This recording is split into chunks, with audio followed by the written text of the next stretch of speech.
Sağ olasın, razı olsun. Herkese yeter. İki tarafa da uzun mutluluk etsin inşallah. Amin. İşin başı orada. Evet.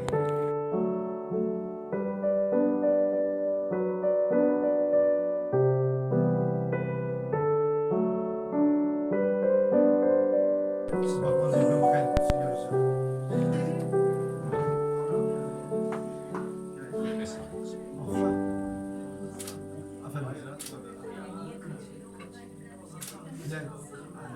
Muhammed önce suyu iç.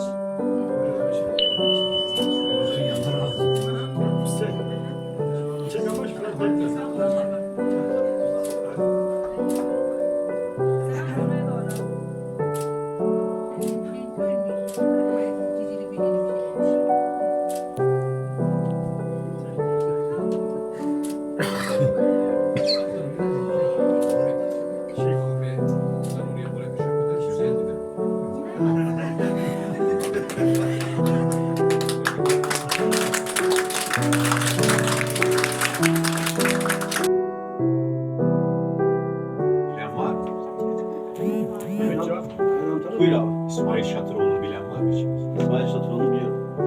Neden? Şimdi atalarımız ne der biliyor musun?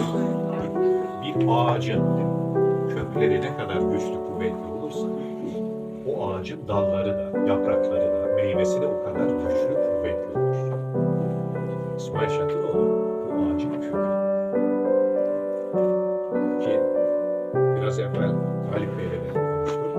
Aksu sülalesinde ki büyük bir sülale, büyük bir soy. Bu ağacın kökü. Ben tanımadım.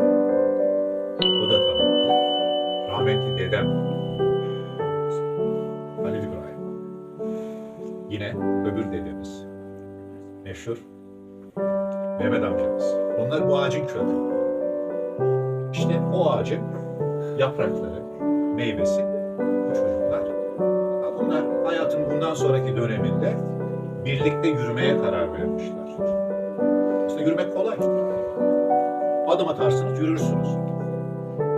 Ama uyum içinde yürümek, ahenk içinde yürümek, senkron içinde yürümek zor iş.